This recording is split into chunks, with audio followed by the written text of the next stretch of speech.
창세기 29장 16절에서 20절까지 말씀을 함께 보겠습니다. 구약 성경 42쪽 전으로 있습니다. 창세기 29장 16절에서 20절까지 말씀입니다.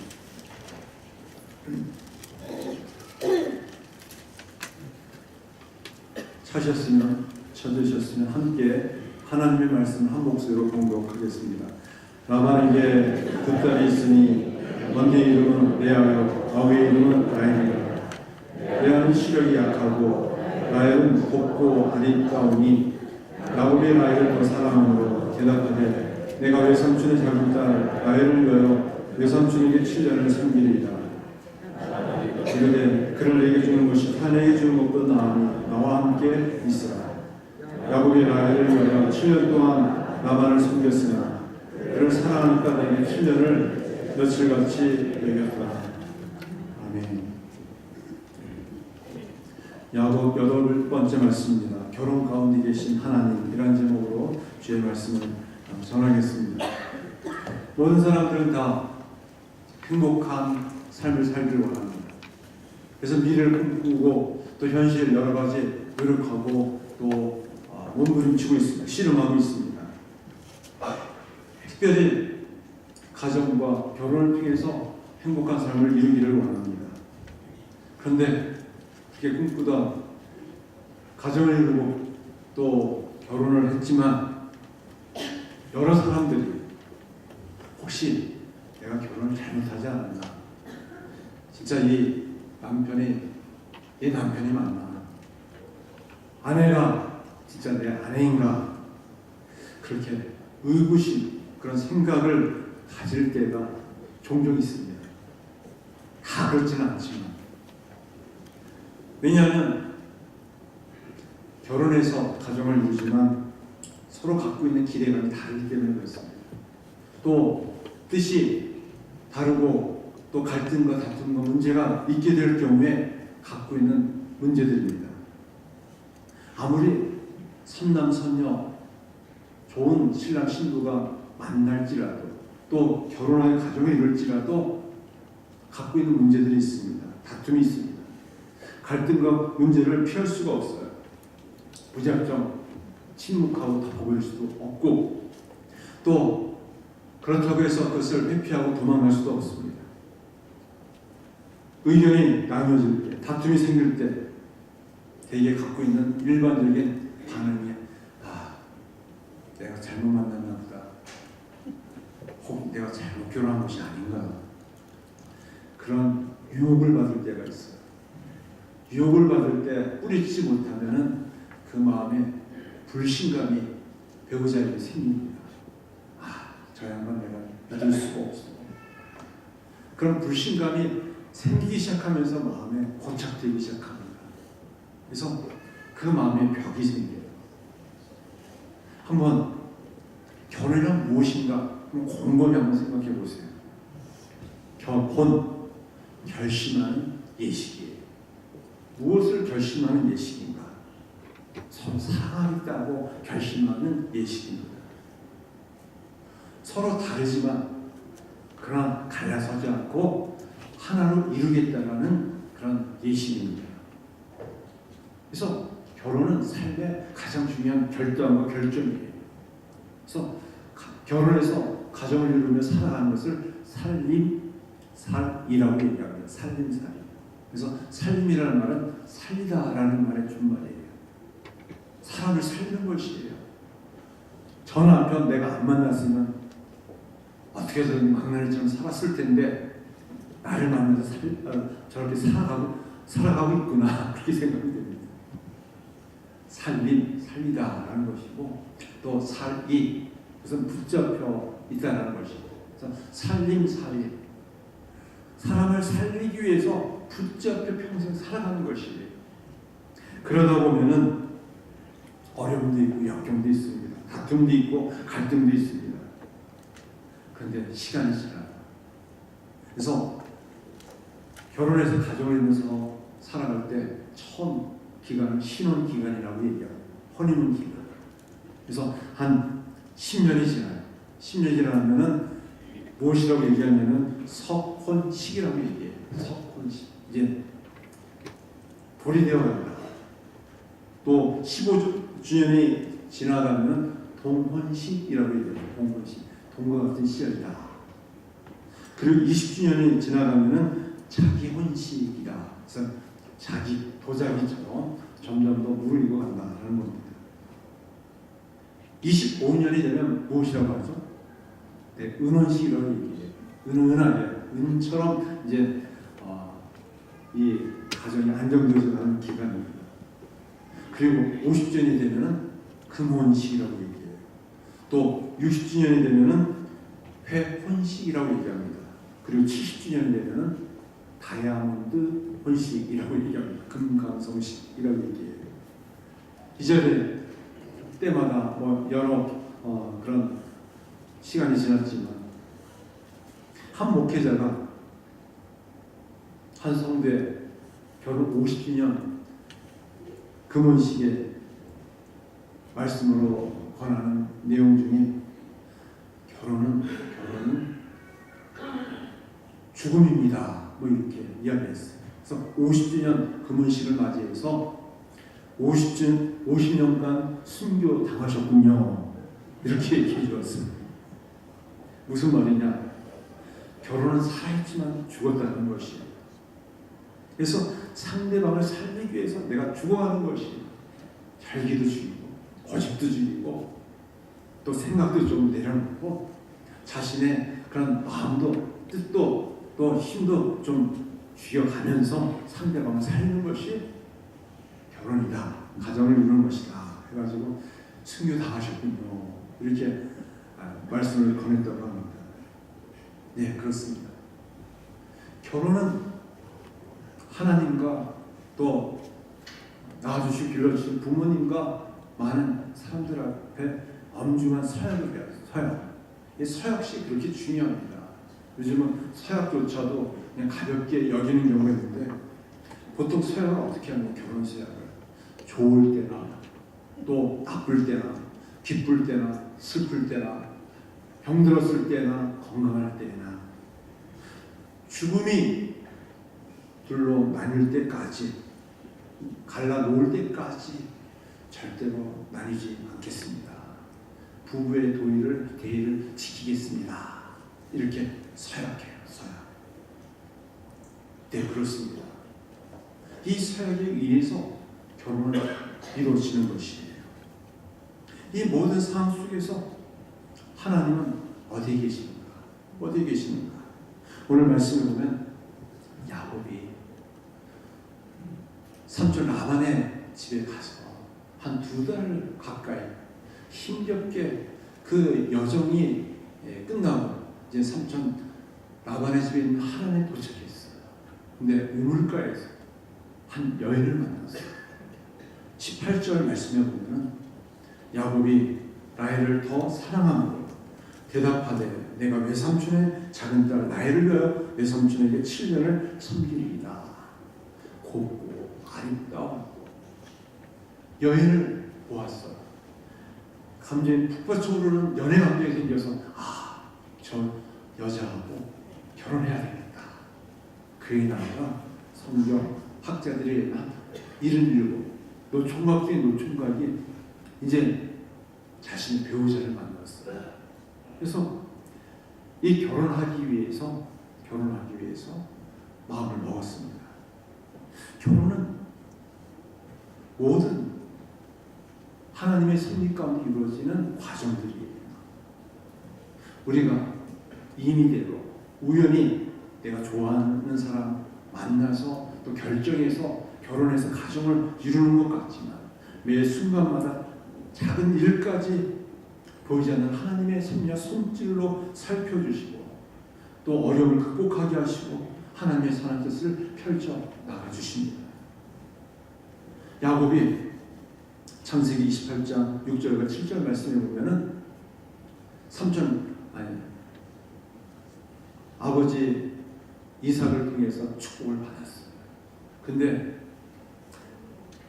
에서의 미움으로 인해서 더 이상 같이 있을 수가 없었습니다. 그래서 급히 삼촌 라반의 집에 보내면서 무엇이라고 얘기하는가? 거기서 아내를 맞이하게 하였고 또 바단 아람으로 부모의 명을 따라서 가서 아내를 맞이하기 위해서 또 삼촌 라반의 집에 갔어요. 그래서 삼촌 라반의 집에 피신한 것 중에 하나는 형의 분노를 잠재우기 위해서도 이었지만 또 아내를 맞이하기 위해서예요. 그래서 창세기 27장 44절 45절에서 이렇게 말씀하고 있습니다. 내 형의 노가 풀리기까지 몇 날 동안 그와 함께 거주하라. 내 형아 형의 분노가 풀려 내가 자기에게 행한 것을 잊어버리거든 내가 그 사람을 보내 너를 거기서 불러오리라. 어찌 하루에 너희 둘을 이리라. 다툼 속에서 칼부림이 나서 형제끼리 아주 극단적인 죽음의 지경까지 이룰 수 있었기 때문에 그때 동생을 피하게 하기 위해서 삼촌의 집에 보내왔어요. 그래서 며칠 지나면 형의 화가 분노가 좀 누그러뜨려지면 내가 사신을 보내와서 종을 보내와서 다시 너를 돌아오겠다 했는데 이제 한 달 정도 지나면서 야곱이 마음이 바뀌기 시작했어요. 우물가에서 만난 여인, 그 여인을 보고서 내가 결혼해야 되겠다. 근데 여기에 문제가 있었어요. 하나님의 뜻을 구하지 않았어요. 좀 더 신중하게 결정하지 못했어요. 단지 감정에 의해서 너무 외로웠기 때문에 힘들었기 때문에 빨리 가정을 꾸려야 되겠다. 그래서 결혼하기로 작정했습니다. 우리가 결혼을 앞두고서 아주 신중해야 해요. 여러 가지 사람들을 깊이 생각하고 먼저 우리 예수 믿는 성도들은 하나님을 기도해요. 하나님의 뜻을 구하고 이 결혼을 하나님께서 기뻐하시는가 유심히 살펴보아야 합니다. 러시아 속담에 전쟁터에 나갈 때는 한 번 기도하고 죽음의 지경에 가는데 한 번 기도하라. 또 바다에 나갈 때는 2번 기도하고 또 결혼할 때는 3번 기도하라. 그만큼 결혼은 신중하게 기도하고 결정해야 한다는 것이에요. 그런데 야곱은 그렇지 못했어요. 너무 외로웠기 때문에, 나이 들었기 때문에, 현실적으로 너무 힘들었기 때문에 그냥 급한 나머지 그냥 빨리 순간적으로 결정을 받았어요. 오늘 본문과 또 비교되는 본문이 있어요. 창세기 24장에 보면 아브라함이 아들 그 이삭을 위해서 아내를 맞이하기 위해서 바로 하란에 자신의 종 엘리에스를 보내는 사건입니다. 근데 그 종 엘리에스는 이삭의 신부를 위해서 어떻게 하느냐 기도했어요. 하나님께 기도하면서 하나님 그 발걸음을 인도해 주세요. 그 발걸음이 인도받아서 바로 하란의 우물가에 갔을 때 리브가를 만나고 하나님께 기도했어요. 하나님, 저 여인이 아브라함의 아들 이삭을 위한 합당한 배우자입니까? 그리고 확신하고 그에게 낙태에 가지고 온 선물을 주어서 리브가를 이삭의 아내로 맞이하게 되었습니다. 근데 오늘 본문에 보면은 이 야곱은 우물가에 있는 여인을 보고서 그는 빈손으로 왔기 때문에 지팡이 하나만 쥐고 왔기 때문에 지장문이 없었어요.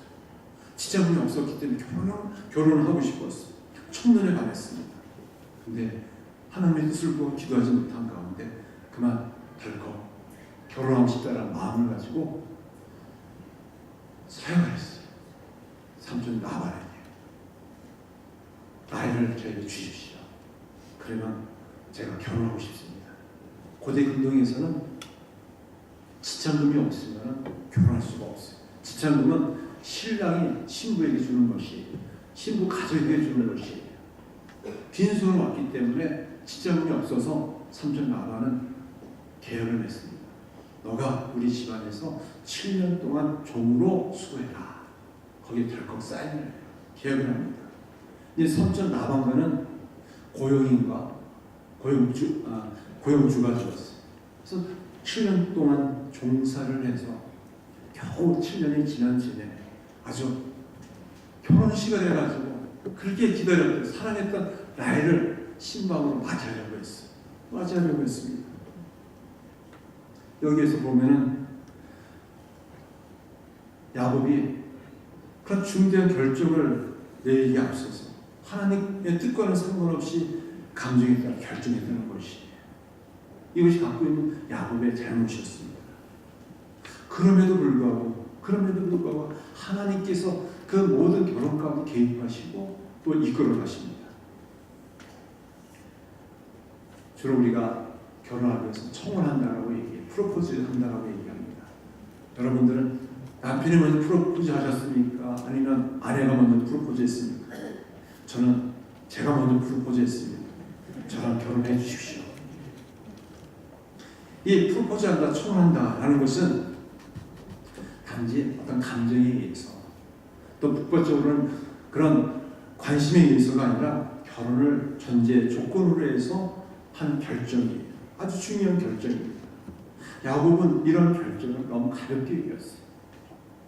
너무 감정에 의해서 충동적으로 하고 말았습니다. 이것으로 인해서 20년간이나 삼촌 라반의 집에서 종살하면서 그 세월을 허송하고 말았어요. 그리고 그가 원치 않는 결혼이 되고 말았습니다. 하나님의 복을 받아야 되는데 과연 받을 수 있는가? 그런 의문을 갖게 되었습니다. 창세기 29장 25절 말씀입니다. 한번 같이 읽어보겠습니다. 야곱이 아침에 보니 레아가 라반에게 이르되 외삼촌이 어찌하여 내게 이같이 행하셨나이까? 내가 나이를 위하여 외삼촌을 섬기지 아니하였나이까? 외삼촌이 나를 속이심이 어찌 되리까? 7년 동안 수일처럼 라헬을 사랑하고 결혼식을 올리기 위해서 기다려서 결혼식을 하고 했는데 그 결혼이 속은 결혼이 되고 말았습니다. 야곱의 경우 첫 번째 결혼은 잘못된 결혼이었어요. 자기가 원하는 상대가 아니라 원하지 않는 상대였어요. 여러분, 결혼은 무엇입니까? 신랑과 신부가 동의를 해야 돼요. 그래야지만 결혼이 이루어질 수 있습니다. 동의가 없이 일방적으로 이루어지는 결혼은 쉽게 성사될 수가 없어요. 지금 야곱은 결혼식을 올리고 또 신방을 차려서 결혼했는데 그만 속고 말았습니다. 그럼에도 불구하고 그 결혼 가운데 보이지 않는 하나님의 섭리가 있었어요. 죄송합니다. 저희 가정 이야기를 해서 실질적으로 우리 성도님들 얘기하면 혹시나 좀 시험해질까 싶어가지고 저희 처가 이야기입니다. 저희 장인어른이 처음에 결혼할 때 중매에 의해서 결혼했는데 속았대요. 자기가 원하는 이 배우자는 소개를 받기로는 예쁜 신부라고 얘기를 들었는데 정작 만나서 결혼하고 보니까 그러지 못해. 뚱뚱하고 제가 원하는 생김새가 아니면서 이 결혼 망쳤다, 속았다. 처음엔 그렇게 생각했대요. 그런데 그 결혼을 포기하지 않고 계속 했어요. 그래서 그 어려운 가운데 7자녀를 낳았어요. 근데 7자녀가 아주 잘 커져가지고 지금 93세이신데 늘 그런 얘기 하세요. 내가 처음에 속은 줄로 알았는데 진짜 좋은 아내 만나서 이렇게 평생 아주 행복하게 여생을 보낼 수 있는 비결이 바로 여기 있구나. 야곱도 마찬가지였어요. 야곱도 속은 라반에 의해서 속임을 당해서 속은 결혼이었어요. 그래서 그냥 실수로 결혼하고 말았습니다.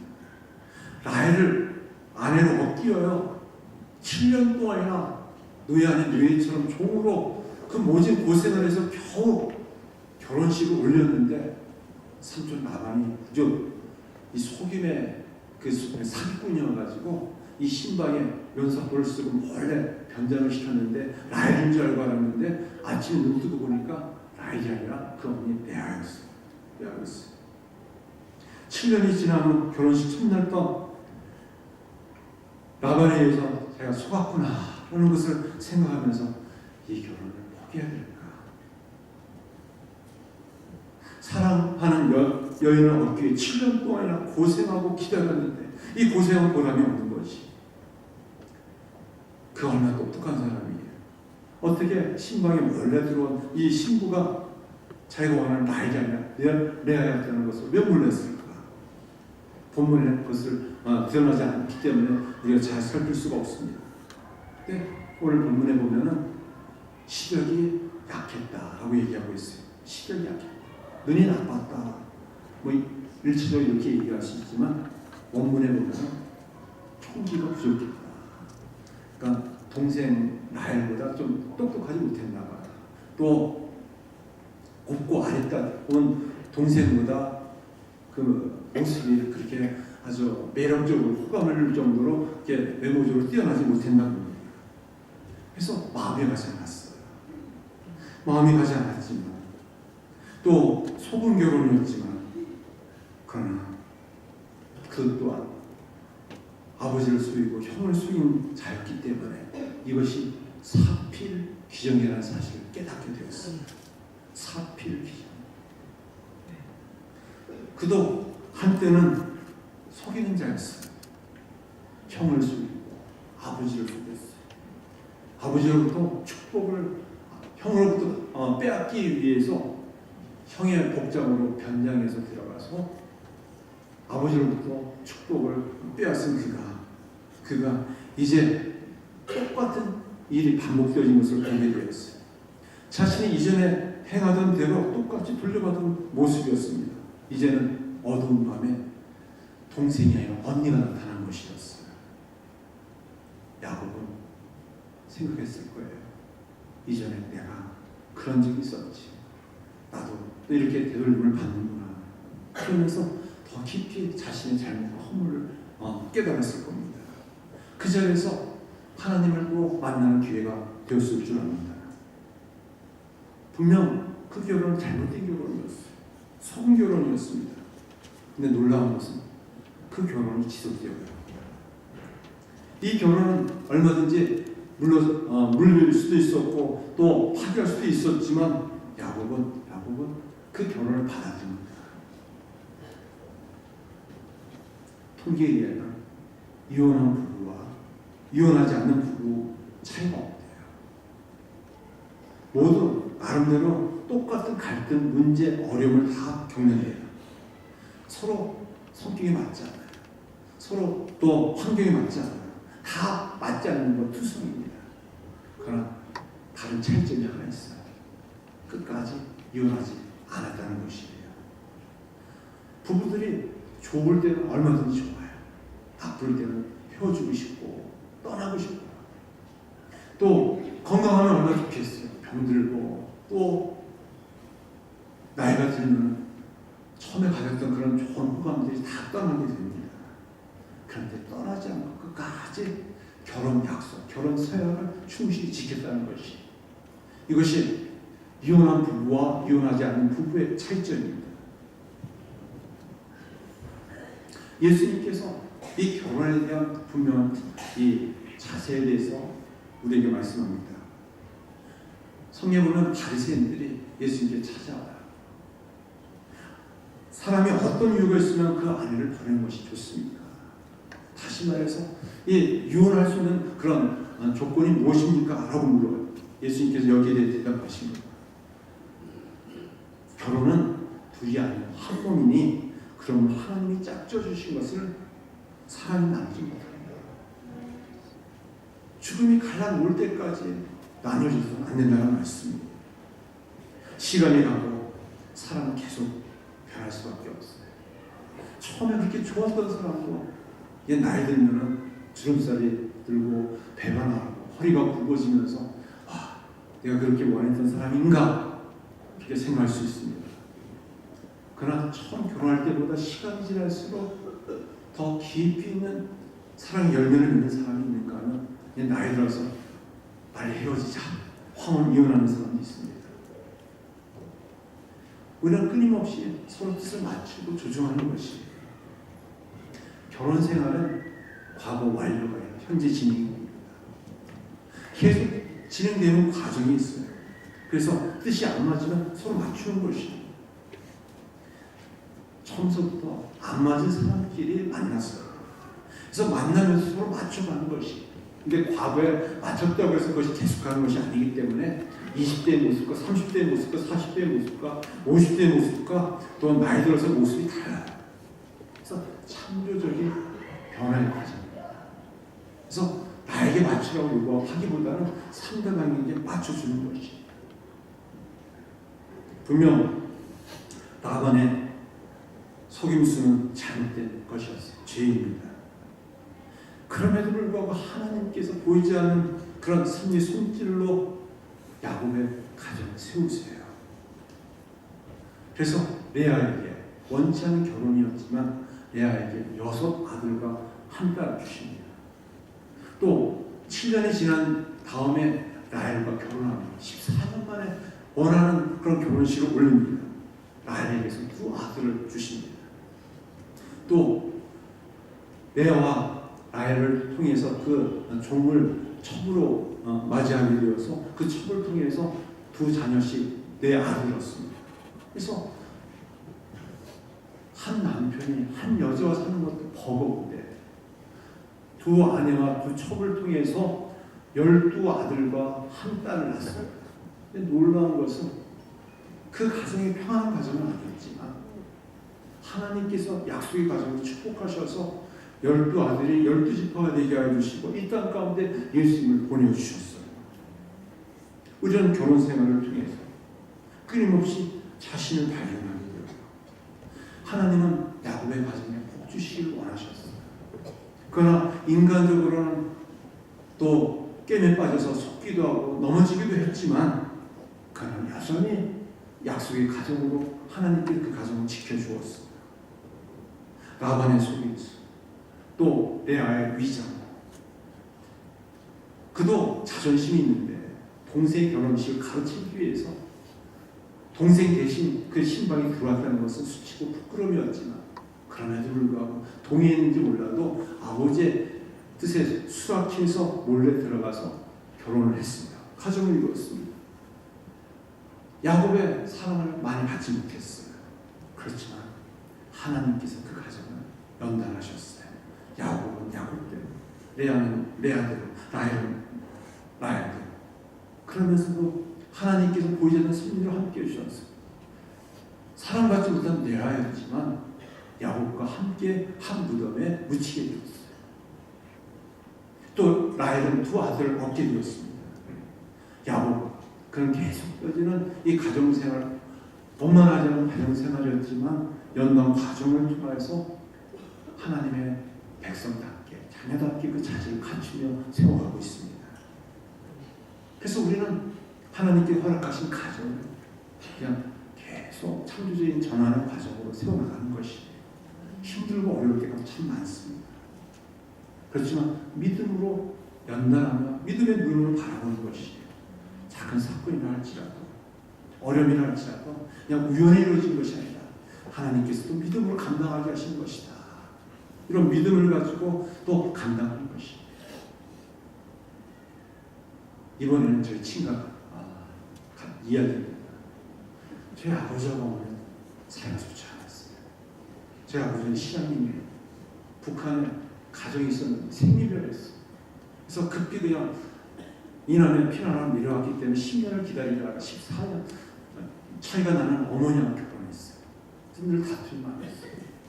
교회에서는 신실한 장로님이었고 존경받는 분이었지만 가정에서는 부부가 원만하지 못했어요. 이 부모님이 싸우는 걸 저는 가끔씩 어린 시절 봤어요. 그러면서 너무 화가 날 때는 갈라섭시다 이런 얘기를 들은 적도 있어요.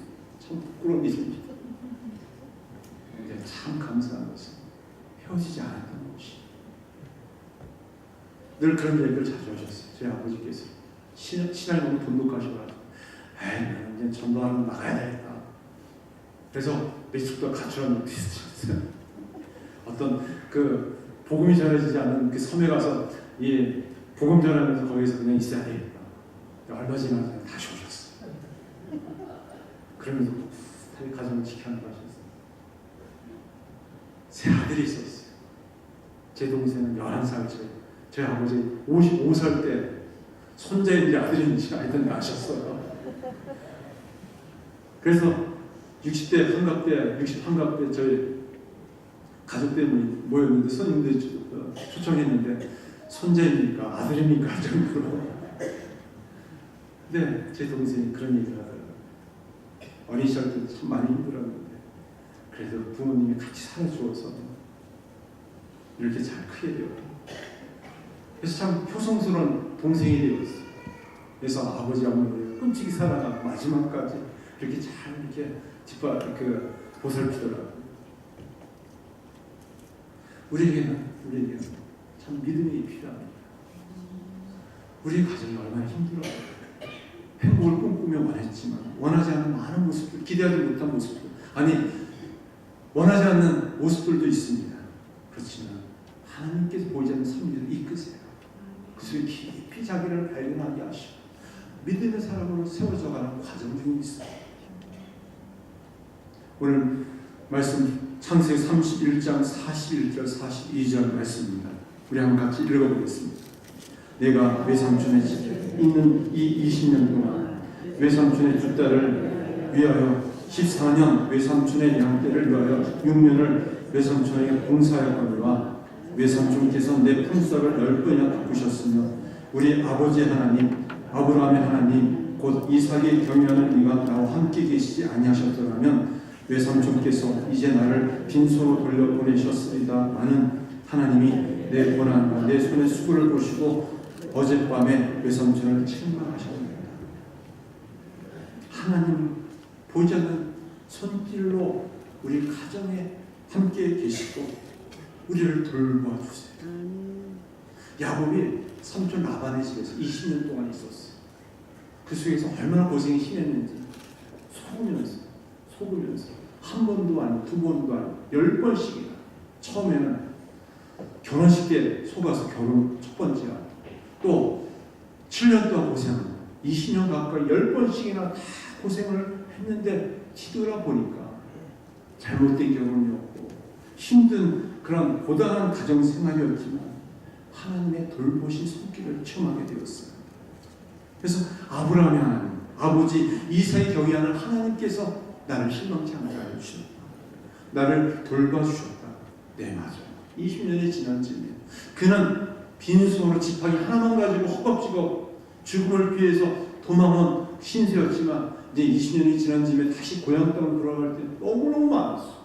상상할 수 없이 너무 많아서 가져갈 수가 없었어. 그는 부재. 이제 12아들과 또 한 딸이 있었고 너무 많은 이 재물과 또 그런 가족들을 거둘 수 있었습니다. 이 결혼을 통한 가정생활, 이것은 우리가 하나님의 돌보심을 체험하는 그런 장소예요. 다시 말해서 우리의 힘을 공급받는 장소입니다. 우리 지친 영혼들이, 상한 영혼들이 치유와 회복이 머무는 장소예요. 그러면서 철없는 아이와 같은 사람이 점점 더 성숙한 또 성장하는 곳이 바로 가정입니다. 성숙은 길고 긴 시간들이에요. 힘들고 어려운 이 과정과 경험을 통해서 철이 들고 자라갈 수 있습니다. 특별히 우리 예수님 성도들에게는 더욱 그러합니다. 우리가 작은 믿음이라 할지라도 믿음을 가지고 결혼하여 가정을 세워나간다면 하나님께서 우리 가정을 세워나가세요. 보이지 않는 손길로 섭리하시고 돌봐주세요. 바로 가정은 돌봄의 자리예요. 하나님은 야곱을 돌봐주셨어요. 또 원치 않는 결혼이었지만 그러나 마지못해서 아버지의 뜻에 수락해서 남편의 사랑을 받지 못했지만 레아를 지켜주셨고 돌봐주셨어요. 6아들, 한 딸을 주셨어요. 또 원하는 결혼을 14년을 기다린 이 라헬도 하나님께서 그를 돌봐주셨어요. 2 아들을 주셨습니다. 또 첩의 수세까지도 하나님께서 다 지켜주시고 돌봐주셨어요. 야곱이 볼 때는 20년이 너무 호송스러운 무상한 시절이었어요. 그래서 호세아 선지자는 호세아서 12절 말씀이 이렇게 기록하고 있습니다. 야곱이 아람의 들로 도망하였습니다. 이스라엘이 아내를 얻기 위하여 사람을 섬기며 아들을 얻기 위하여 양을 줬다. 그 20년 동안의 세월은 하나님을 위하여 하나님의 뜻을 붙잡고 지낸 믿음의 시간이 아니라 아내를 얻기 위하여 다시 말해 사람을 위해서 애쓰고 힘쓴 너무나도 무상한 허무한 시간이었다고 기록하고 있습니다. 그렇죠. 하나님께서 야곱을 연단하셨어요. 하나님께서는 죄의 가정들을 돌보시고 지켜주세요. 너무 힘들어서 눈물 속에 있지만 과연 내가 계속 이 상황들을 이끌어 나가야 되는가? 너무 버거워서 견딜 수 없는 고통 속에 신음하고 있지만 그러나 보이지 않는 하나님의 손길로 섭리해 주시고 또 연단시켜 주시고 돌봐 주십니다. 건강하고 행복한 가정을 꾸려가기 위해서는 어떻게 해야 하는가? 구세군의 창시자 윌리엄 부시의 아내는 건강하고 행복한 가정생활의 비결에 대해서 이렇게 얘기했어요. 하나는 절대적으로 딴 주머니 찾지 말라. 가정생활에 있어서 자꾸 마음이 나눠지고 끼어지는 것 중에 하나가 물질생활. 주머니가 남편 따로 아내 따로 이럴 때 따로 있다 보면 이것이 불신이 생기고 의문이 생기기 때문에 딴 주머니를 찾지 말라라고 얘기했고, 두 번째는 의견의 차이가 있을 때, 문제가 있을 때는 남편에게 무작정 순복하고 순응하기보다 남편에게 타당한 이유를 설명하고 그 사안에 대해서 자신이 바라는 것을 납득시키도록 하라. 그렇지만 원하지 않는 경우가 될 때 자신의 뜻이 남편에게 설득되어져서 그것이 허락되어지지 않을 때는 그것을 받아들이고 인정하라. 결과적으로 생각과 뜻이 맞춰지게 되어서 더 좋은 결과가 나올 수 있다라고 얘기했습니다. 네. 부부끼리 생각이 달라요. 처음에는 그래도 서로 맞추기도 하지만 나이가 들어서는 더 벌어질 때가 많아요. 그렇지만 성경적인 원리대로 자신의 뜻을 잘 설명해서 그것이 부합하지 못할 때 조금 양보하고 기다리면 어느새 그것이 또 이루어질 수 있습니다. 우리 가정을 어떻게 건강하게 세워나갈 수 있을까요? 행복하게 일어나갈 수 있을까요? 우리는 일이 잘 풀리지 않고 화가 나요. 어떻게 이제 위협을 합니다.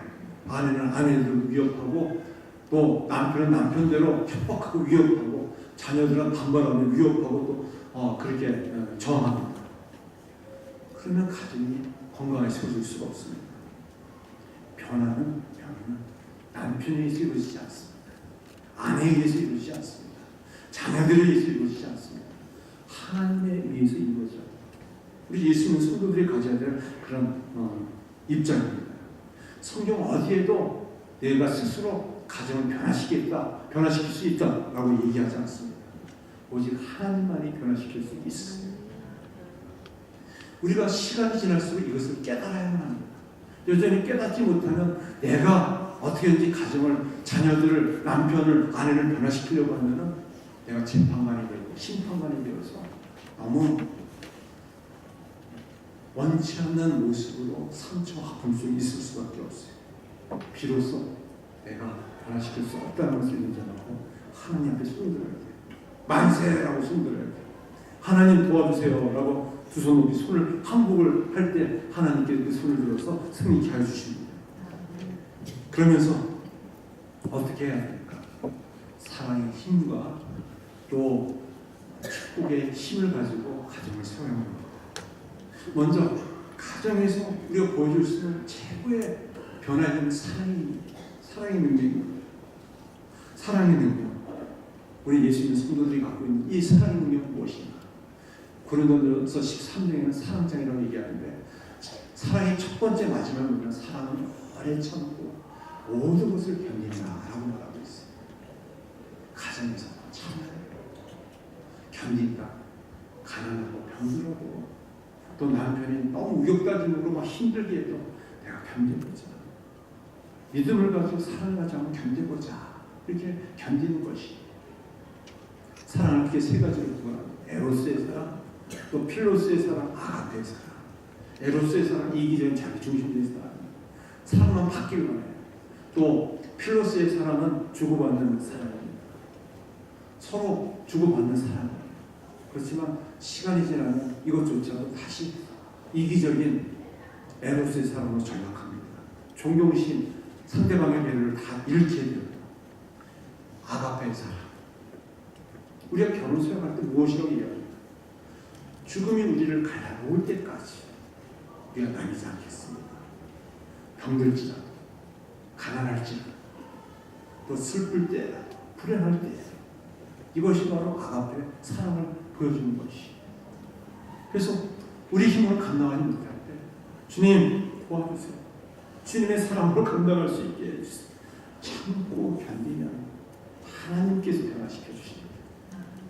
또 가정을 건강하게 세울 수 있는 또 다른 방법은 축복의 능력입니다. 축복의 능력. 이 말이 무슨 얘기냐면 우리가 가정의 뜻이 다르고 의견이 나뉘지만 자꾸 손가락을 상대방에 하면서 당신 때문이야, 너 때문이야, 자녀들에게 손가락질하고 또 남편과 아내에게 손가락질하고 모욕을 주고 수치를 줍니다. 모욕을 당하고 수치를 주면 무시를 당하고 허술감이 생겨요. 그럼 가만히 있겠습니까? 나도 참지 못하잖아. 내가 무시를 당하고 모욕을 당하면 또 나도 같이 대응할 수밖에 없어요. 또 다른 모욕이 다가오게 됩니다. 그러면 축복이 아니라 저주가 돼요. 저주가 돼요. 그러나 이 모욕의 사이클, 저주의 사이클을 주기를 바꿔야 돼요. 어떻게 바꾸냐? 축복의 사이클을 바꾸는 것입니다. 배우자가 나를 모욕해, 무시해. 그럼 어떻게 합니까? 믿음으로 축복해 주는 것이. 그래요. 저는 못남이에요. 저는 못 배웠어요. 저는 잘 몰라요. 맞아요. 그렇지만 제가 남편을 사랑합니다. 제가 자녀를 사랑합니다. 제가 아내를 사랑합니다. 축복합니다. 억지를 당하면 신용에 한번 해보세요. 그러면 어떻게 될까? 배우자가 알아요. 자신도 잘못한 것을 인정을 받아주고 그렇게 되면 축복이 배가 돼요. 저주를 퍼부으면 저주가 날개 오고요. 축복을 위해서 빌어주면 그 축복이 상대방에게 받지 않으면 그것이 나에게 와서 갑절로 오히려 몇 배로 더 나아질 수 있어요. 이것이 축복의 사이클입니다. 하나님은 언제나 사람을 정죄하거나 심판하기 원하지 않습니다. 내가 심판자가 돼서 재판관이 돼서 저 사람 나한테 상처를 줬지 복수하고 보복하고 정죄하는 것은 내 역할이에요. 하나님께서 행하실 일이에요. 내가 그 일까지 하면 교만하게 되는 것이고 그것은 큰 죄고 불신입니다. 그래서 베드로 사도는 무엇이라고 우리에게 얘기하는가? 베드로전서 3장 9절 말씀 우리 같이 읽겠습니다. 악을 악으로 욕을 욕으로 갚지 말고 도리어 복을 빌라 이를 위하여 너희가 부르심을 받았으니 이는 복을 이어받게 하려 하십니다. 여러분 복을 받기 원하세요? 하나님의 복을 받길 원하세요? 그런 모든 저주와 심판, 모욕의 세상을 끊어버리세요. 여러분이 욕을 당하고 또 악을 받을 때 악을 쓰지 마시고 욕을 상대방에 퍼붓지 마시고요. 복을 빌어주세요. 그래, 저는 욕을 당하고 악을 받지만 하나님께서 대신 받으시 그 악을 제가 대신 받겠습니다. 그리고 제가 대신 상대방을 위해서 복을 빌어주겠습니다. 아무리 저를 미워한다 할지라도 사랑해야 할 사람은 절대로 미워하지 않겠습니다. 오히려 화가 아니라 복을 빌어주고 또 기도하면은 복을 낳습니다. 욕은 욕을 당하고 저주는 심판을 당하지만 복을 낳게 하여 주세요. 그리고 좋은 날을 보게 해주십니다. 또 우리의 모든 간구와 기도가 하나님 앞에 선별되게 해주세요. 우리가 마음에 화를 갖고 있으면 또 분노를 갖고 있으면 하나님께서 우리 기도를 들어주시지 않으세요. 그것은 메아리가 될 수밖에 없습니다. 가족이 잘못되었다고요. 그것 때문에 화가 난다고요. 그것을 깨닫게 하시는 하나님이세요. 깨닫지 못하면 그냥 하나님을 기도하는 것이 주님 제가 잘못했습니다. 눈물 흘리고 기도하면 하나님께서 마음을 열어주시고 그 눈을 뜨게 하여 주실 줄 믿습니다. 우리가 타락한 죄성과 본성을 가지고 있기 때문에 우리 힘으로는 어려워요. 그러나 하나님 하실 수 있습니다. 그러기에 우리가 말씀 붙잡고 기도하는 것이 성령의 능력과 충만함을 구하는 것입니다. 그런 믿음을 가지고 주님을 바라보는 것이 여러분 육의 사이클을 중단하시고 축복의 사이클로 전환하시길 간절히 축원합니다. 기도하겠습니다. 하나님 아버지, 우리의 결혼과 우리의 가정을 보지 않는 섭리와 성기로 이끌어 주신 줄 믿습니다. 결혼을 준비하고 있는 우리 배우자들이 있습니다. 하나님께서 합당한 배우자를 허락하여 주시옵소서. 또한 그리하지 아니하실지라도 하나님 앞에 거룩한 신랑과 신부로서 세워지는 것이 복됨을 깨닫고 인정하게 하여 주시옵소서. 또한 결혼을 하여 가정을 이룬 가정들을 지켜주시옵소서. 하나님께 돌봐주시옵소서. 많은 연단 속에서 믿음으로 세워주시어서 끝까지 그 가정을 이루어갈 수 있도록 주님 함께하여 주시옵소서. 이제 욕의 사이클이 아니라 축복의 사이클로 전환하여서 복을 빌어주고 또한 당대뿐의 후대들이 더 큰 믿음의 복을 받는 가정 후손들이 되어지게 하여 주시옵소서. 예수님의 이름으로 기도드립니다.